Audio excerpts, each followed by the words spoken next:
अमिताभ बच्चन, एक ऐसा नाम जो भारतीय सिनेमा की आत्मा में बस चुका है। ये सिर्फ एक अभिनेता की कहानी नहीं है, यह उस इंसान की कहानी है जिसने समय, हालात, असफलता और उम्र, हर चीज को चुनौती दी और हर बार खुद को नए रूप में साबित किया।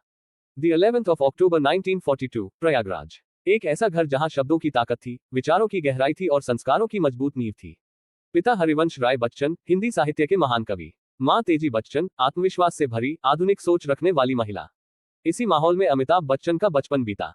बचपन से ही गंभीर स्वभाव, कम बोलना, ज्यादा सोचना, यही उनकी पहचान थी। अमिताभ बच्चन पढ़ाई में अच्छे थे। इलाहाबाद से शुरुआती शिक्षा और फिर दिल्ली के किरोड़ीमल कॉलेज से ग्रेजुएशन।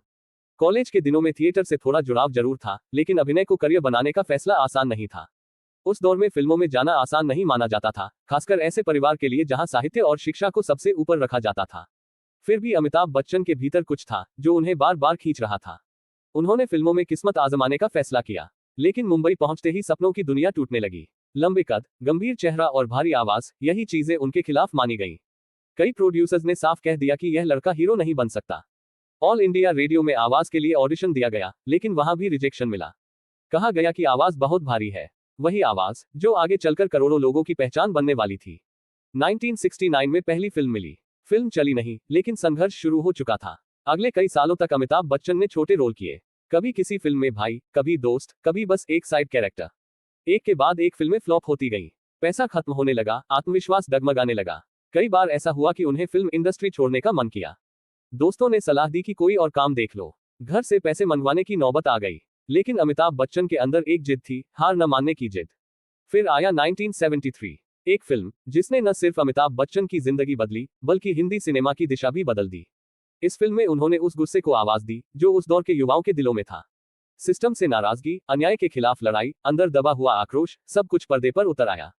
यहां से जन्म हुआ एंग्री यंग मैन का। इसके बाद अमिताभ बच्चन रुकने वाले नहीं थे। एक के बाद एक फिल्में आई और हर फिल्म में उनका किरदार लोगों के दिलों में उतरता चला गया। कभी मजदूर, कभी अपराधी, कभी ईमानदार पुलिस अफसर, कभी मजबूर भाई। हर किरदार में सच्चाई थी, दर्द था और ताकत थी। शोले में उनका किरदार दोस्ती की मिसाल बन गया। दीवार में भाई और मां के बीच फंसा इंसान आज भी लोगों की आंखें नम कर देता है। डॉन में उनका स्टाइल, उनका स्वैग और उनका डायलॉग आज भी याद किया जाता है। मुकद्दर का सिकंदर में उनका दर्द और प्यार अमर हो गया। अमिताभ बच्चन सिर्फ अभिनय नहीं कर रहे थे, वह किरदार जी रहे थे। उनकी आंखें बोलती थी, उनकी खामोशी भी भारी पड़ती थी। दर्शक खुद को उनके किरदारों में देखने लगे। वह आम आदमी के हीरो बन गए। 70 और 80 का दशक अमिताभ बच्चन का दौर था। बॉक्स ऑफिस पर उनकी फिल्मों का राज था।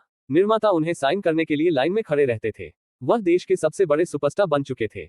लेकिन किस्मत हर किसी की परीक्षा लेती है। 1982 में एक फिल्म की शूटिंग के दौरान एक भयानक हादसा हुआ। एक सीन करते वक्त वह गंभीर रूप से घायल हो गए। हालत इतनी नाजुक थी कि डॉक्टरों ने उम्मीद छोड़ दी थी। पूरा देश उनके लिए प्रार्थना कर रहा था। अखबारों की सुर्खियां, रेडियो की खबरें,